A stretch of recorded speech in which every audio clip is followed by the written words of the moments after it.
This two-door roadster started out as a depressing little embarrassment, but it morphed into one of the greatest sports cars ever made.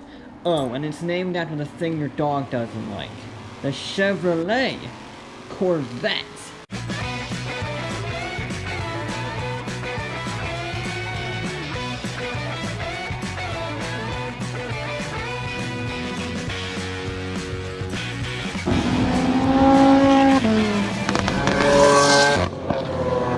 GIs from World War II were coming back home from the European theater, and they were coming back with a bunch of European cars, most notably two-door sports cars. And after Nash Motors introduced the Healey in 1951 as America's first two-door sports car, American manufacturers took notice, and they began making cars of their own. And the head of GM styling, Harley Earl, finally convinced his executives that there was a market for an American sports car, which meant it was time to begin development, with the prototype EX122 shown at the 1953 GM Motorama. In fact, it was one of the first concept cars ever shown at an auto show. And once the GM management and the public saw this car, they were so eager to make it, they cut costs.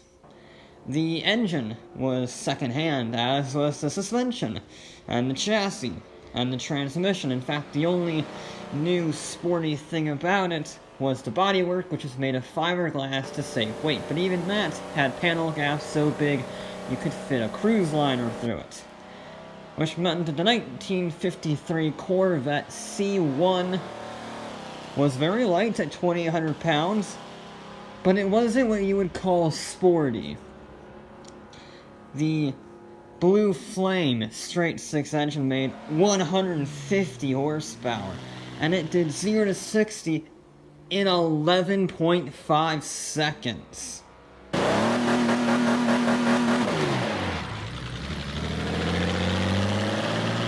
The second-hand suspension also meant it didn't really handle well, and it didn't really sell. It was kind of a joke. It wasn't very sporty. It looked fantastic, but that was the extent of its positives.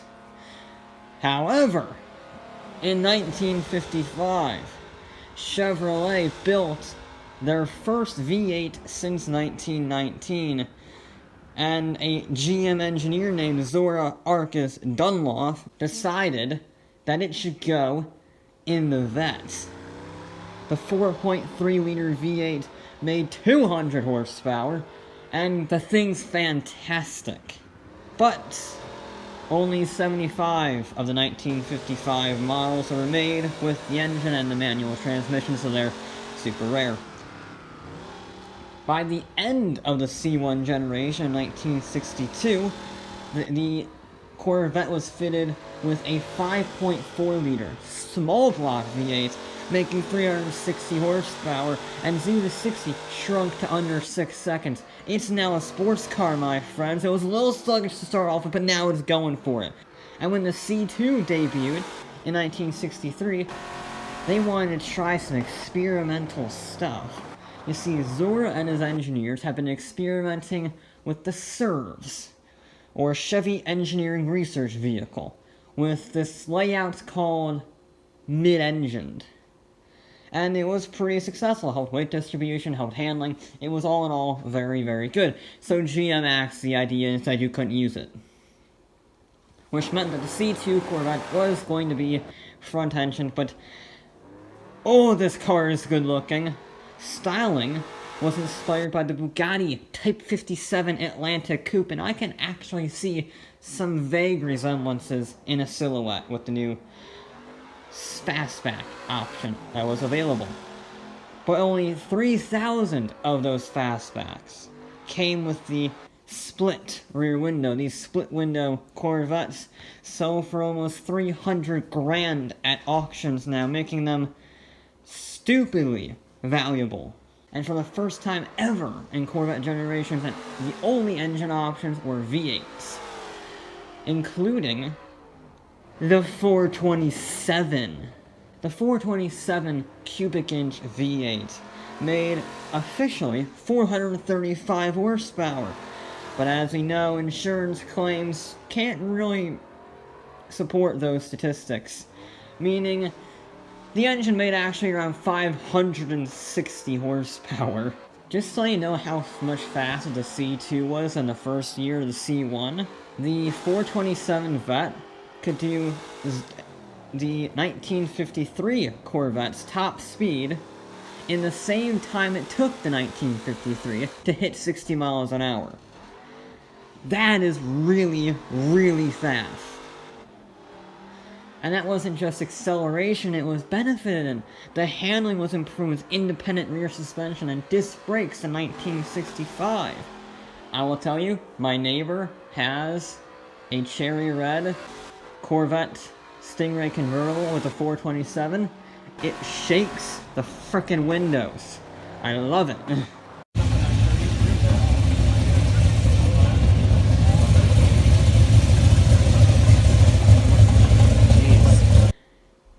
But the top of the tree of the C2 was this little package called the Z06. You see, Zora had designed it in 1962 and ignored GM's ban on motor racing and started selling it to privateers with minor unofficial factory assistance. In order to get this thing qualified for racing, they had to build homologation versions, which is why it's called the Z06. It's just a package number. But that meant it also had 20% bigger anti-roll bars, air-cooled ventilated brakes, and the springs were stiffened by 100%. It also came with a 37-gallon endurance fuel tank on the road car. Fuel stops were very expensive, although you didn't have to do them very much, I would imagine. It ran 5.4 V8, making 360 horsepower, and it cost an $1,800 on top of the normal 4,300-hour Corvette, and less than 200 were made. It's pretty sweet. The C3 was debuted in 1968 with a design borrowed from the Pontiac Banshee. There was one problem, though. The aerodynamics were not that good of the Banshee, in all honesty, and Zora had to fight like hell with GM to get more wind tunnel testing to perfect the aerodynamics. That man is devoted to the Corvette cause, and that is why he is called the father of the Corvette. The base versions of the C3 were now making 300 horsepower, and by the end of the 1960s, they were competing not just with other American cars, they were competing with the top of the European tree. I'm talking Porsche, Ferrari, and they were comparable, not just in acceleration, but in handling and driving feel as well, for a fraction of the price. The quarter mile was in under 15 seconds at over 100 miles an hour. And we're not even getting to the best part of this C3 Corvette. They were used by frickin' astronauts. While we were going to the moon and everything, astronauts had to get around, and since they rode on top of million-gallon fuel rockets, they really liked that sense of adrenaline, so, except for John Glenn. But an enterprising Chevrolet dealership decided to make a deal. You see, officially, astronauts are government employees and cannot accept free perks. But no one said anything about $1 perks. So, if you were an astronaut, you could rent whatever specification Corvette you wanted, in any way you wanted it, any color, any options package, any engine, for $1. Unfortunately, that was the peak of the C3 Corvette. Because of strikes, emissions, oil crises, things had to get more efficient, which meant that compression ratios dropped, MPGs sort of went up. It's still a Corvette. And by the end of the 1970s, power was just 165 horsepower. And the 0 to 60 was at 8 seconds. Yikes. However, the C3 did have a shining star. The 1970 L88. This was a heavily modified 427 C3 Corvette designed by Zora himself. It had racing suspension, upgraded brakes, and a tougher differential. The air conditioning and the radio were not available to save weight. The 427 made 580 horsepower, and the quarter mile was in the 11-second range. This thing was so freaking fast, it wasn't even sold to consumers unless you knew a guy. It was prioritized to the racing teams. That's awesome. And only 219 were ever made, and they go for over 750 grand when they're on sale. That's a lot of money for a vet. Now, the C4 debuted in the mid-80s, and it was a sad day because Zora was not attached to the project as the lead designer. The Corvette was eager to distance itself from the depressing mid-70s lack of power. It featured new creature comforts like an electronic dashboard, and new springs to get rid of the old coil ones. The weight was cut down by 250 pounds, and the Corvette convertible came back, and the new V8s were now pushing 300 horsepower by the end of the generation. But there was one other thing the C4 introduced.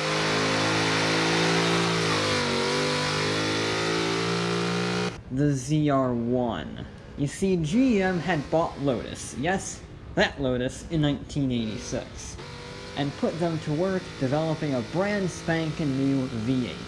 It would be a 5.7-liter V8, in fact, called the LT5, which made 375 horsepower and 370 torque in the 90s. And they threw that engine into the ZR1, as well as, bigger brakes, better suspension, and specially developed Goodyear tires. That meant a top speed of 180 miles an hour plus, and it could pull just under a G in the corners in 1990. That is quick. It was also very reliable, apparently, because it set several production car FIA Class 11 speed records, such as averaging 176 miles an hour for 24 hours straight. Even Le Mans doesn't do that.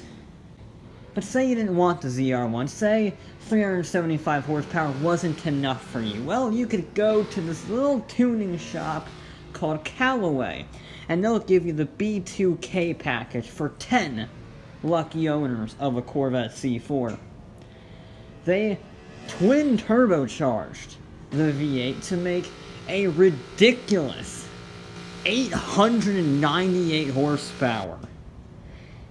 Oh, and thanks to the super streamlined aerodynamic body kit, the Sledgehammer Corvette, as it was called, reached a verified top speed of 254.8 miles an hour.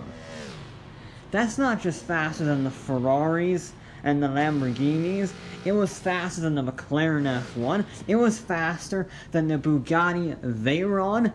The only thing that beat it was the 2007 SCC Ultimate Aero.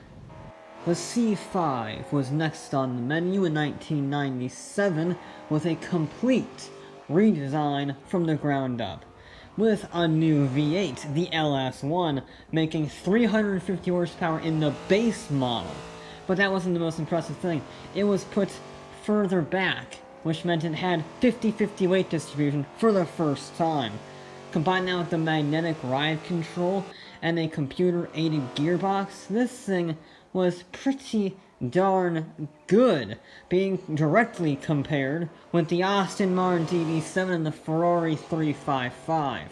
The C6 wasn't really a new generation, it was sort of perfecting the old one, and perfect it they did. They made it a lot smaller, 5.1 inches shorter, 1 inch narrower.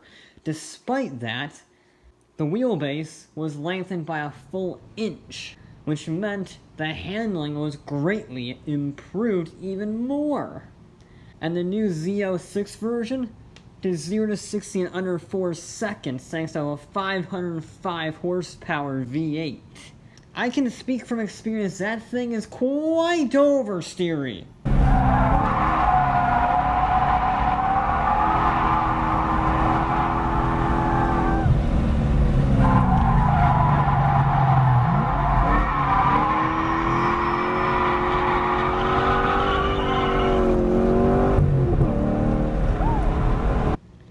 But maybe you want the Z06, maybe you want the ZR1. Yep, that came back with a carbon fiber hood, carbon fiber splitter, carbon fiber roof, carbon fiber rocker arms.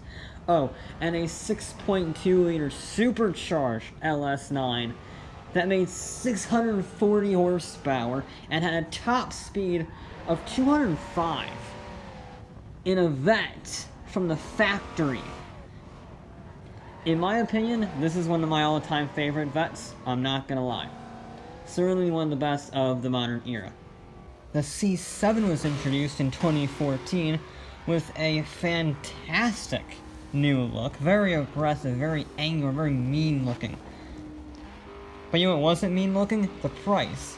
The base price was just 52 grand, and that had a 455 horsepower LT1 V8 that could do 0 to 60 in under 4 seconds for 52 grand.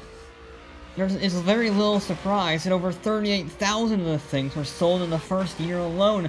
They were popular, they were fast, and they were good looking. What more do you want? What about more than 455 horsepower? Like, say, 755 horsepower. I think that's a good number, yeah, 755 horsepower, maybe 715 torque.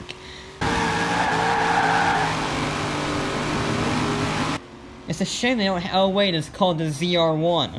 Yep, the ZR1 name came back in 2017 with a massive EM supercharger that was 52% bigger than the normal supercharger. It also had a massive, crazy-looking aerodynamic kit produced by the Pratt & Miller Le Mans team that generates almost 1,000 pounds of downforce at top speed. At Virginia International Raceway, the ZR1 was 0.2 of a second faster than the McLaren 720S. It was the second fastest lightning lap in car and driver history. And I'm expecting it to go a little bit faster with this new Corvette, the C8, because for the first time in history, the Corvette is mid-engined. Just as Zora had wanted time and time and time and time again.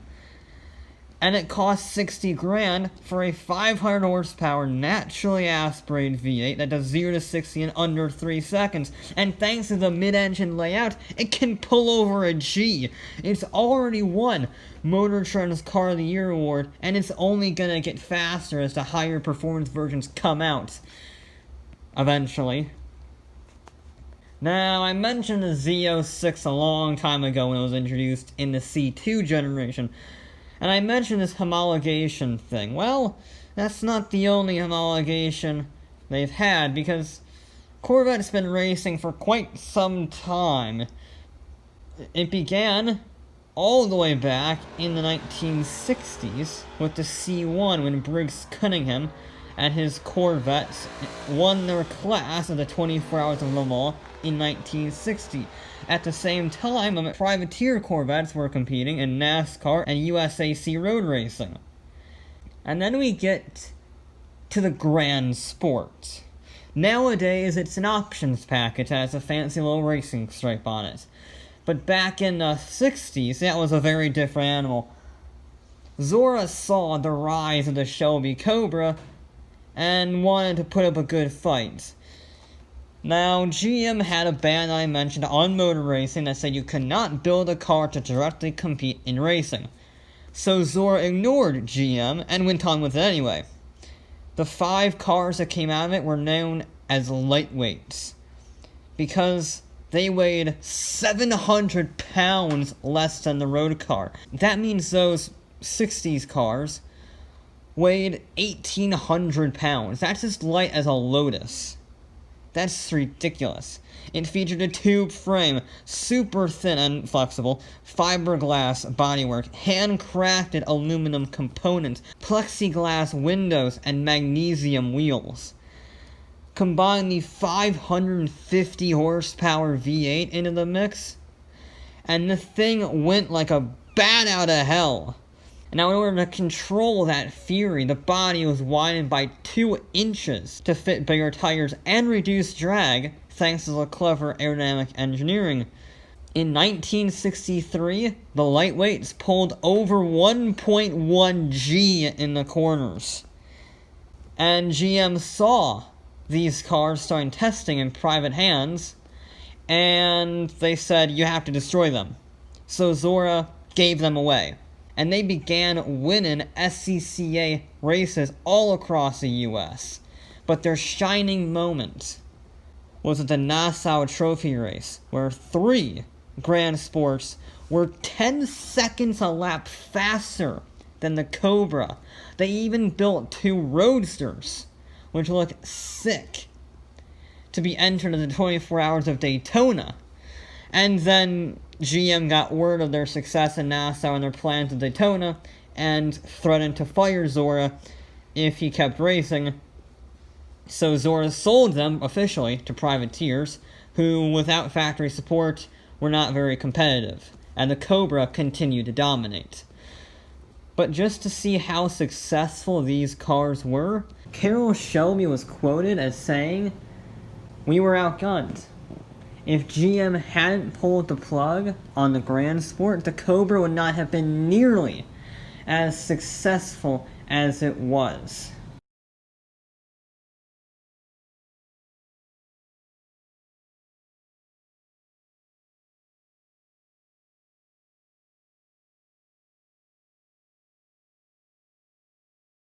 And that success continues on to this day.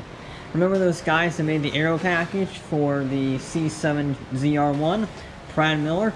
Well, they have been working with Chevrolet on the R versions of the Corvette since the C5 generation. And over the last 20 years, they've been pretty successful, I would say, with 15 GTLM championships under their belts and class wins at Le Mans in 2001, 2002, 2004, 2005, 2006, 2009, 2011, and 2015. Yeah.